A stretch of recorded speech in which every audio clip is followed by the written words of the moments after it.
Sir, आज बाळमाने यांचा तुम्ही उमेदवारी अर्ज भरायला हजर राहिला. साधारणपणे आपल्या कोकणातली जर गणितं बघितली संख्येची, तर ती पाहता महाविकास आघाडी यशाची अपेक्षा कशा पद्धतीने ठेवते किंवा यश मिळण्याची कितपत खात्री आता राहते? असं आहे की आमच्या विरोधात जे उमेदवारी अर्ज भरणारे उमेदवार आहेत, या उमेदवारांच्या घराण्यामध्ये ही कोकणातली स्थानिक स्वराज्य संस्थेची 4थी निवडणूक आहे. 4थी.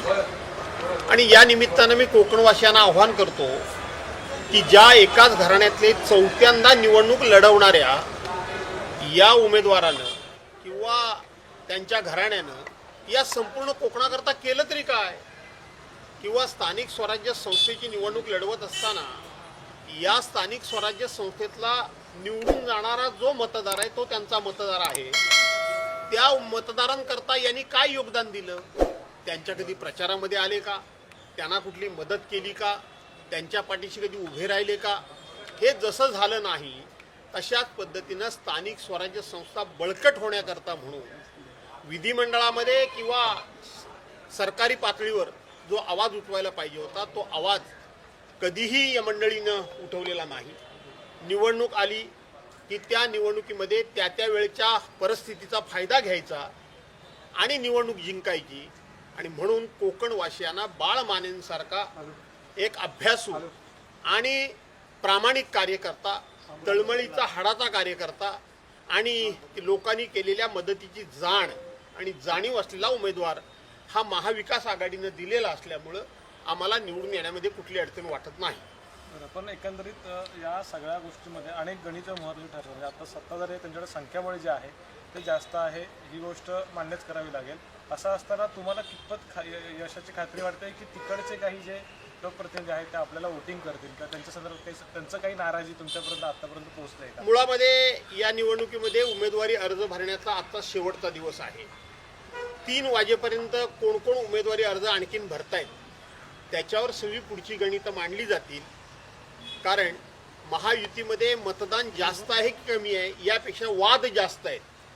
इच्छुक बरेच जण होते आणि एकमेकाचे राजकीय वैरी किंवा राजकीय विरोधक एवढ्या पुरेसं ते वैर नाही, तर हे पर्सनल लेवलला गेलेले वैरी एकमेकाची उद्या मदत कितपत करू शकतात याच्यावर उद्याचा रिझल्ट अवलंबून आहे. साहेब, शेकापचे उमेदवार सुद्धा या ठिकाणी अर्ज भरायला आलेले आहेत. महाविकास आघाडीमध्ये आणखी तुमचा घटक पक्ष असलेला शेकाप या ठिकाणी उमेदवारी अर्ज भरतो आहे. ते चांगली गोष्ट आहे ना.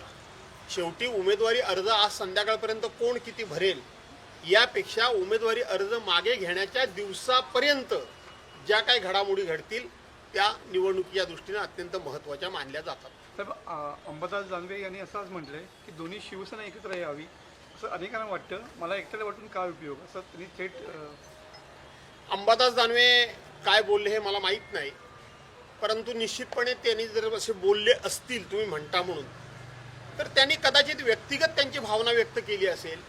या संदर्भातलं पक्षीय धोरण ठरवण्याचा आमच्या पक्षामध्ये पूर्णपणे अधिकार हा पक्षप्रमुख उद्धव बाळासाहेब ठाकरेंनाच आहे. ओके, धन्यवाद. साहेब, एकच प्रश्न आणखी. सांगोल्याचे शेकापचे आमदार बाबासाहेब देशमुख, राष्ट्रवादी शरद पवार गटाचे करमाळ्याचे आमदार नारायण पाटील देखील भाजप उमेदवार राजेंद्र राऊत यांचा उमेदवारी अर्ज भरण्यासाठी दाखल झालेले होते. विशेष म्हणजे नारायण पाटील आणि बाबासाहेब देशमुख हे दोन्ही राजेंद्र राऊत यांचं सूचक असणार आहेत. देशामध्ये 22 राज्य आज भारतीय जनता पार्टीच्या अधिपत्याखाली आहेत. सगळ्या राज्यांचे मुख्यमंत्री कोण कोण आहेत त्याची एकदा यादी बघा आणि मूळ त्यातले भाजपचे किती आणि दुसऱ्या पक्षातले किती ज्यांच्यावर आरोप झाले ते त्या मशीनमधून धुपून निघाल्यानंतर ते भाजपचे भविष्यातले चेहरे म्हणून समोर येत आहेत.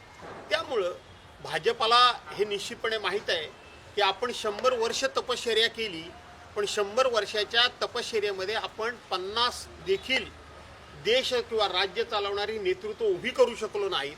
त्यामुळं दुसऱ्या पक्षातली तयार झालेली नेतृत्व त्यांना घ्यावी लागतात.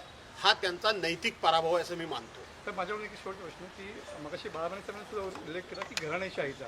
मगाशी पण म्हणतात की 4थी टर्म आहे विधान परिषदेची, घराणेशाही असं थेट म्हणायचं होतं. असं आहे की घराणेशाही वगैरे म्हणण्यापेक्षा काही नेते असे आहेत की त्यांना फक्त आणि फक्त स्वतःकरता पक्ष लागतो. पण स्वतःच्या पलीकडे पक्ष वाढवण्याकरता काही नेते किती काम करतात याचा जर संशोधन केलं तर हे उत्तम उदाहरण ठरू शकतं. उत्तम उदाहरण. विधान परिषदेला 4 वेळा, विधानसभेला किती वेळा, खासदारकीला किती वेळा, मंत्रिपदाकरता किती वेळा, आणि हे जात असताना इतर कार्यकर्ते या सगळ्या पदावर किती वेळा गेले याचं संशोधन तुमच्यासारख्या जाणकार पत्रकारांनी केलं तर त्याचं उत्तर मिळेल. अशाच नवनवीन घडामोडी पाहण्यासाठी 24 न्यूज चॅनलला आत्ताच सबस्क्राईब करा, शेअर करा आणि बेल आयकॉनला प्रेस करायला विसरू नका. आणि हो, तुमची प्रतिक्रिया देखील कॉमेंट बॉक्समध्ये नोंदवा.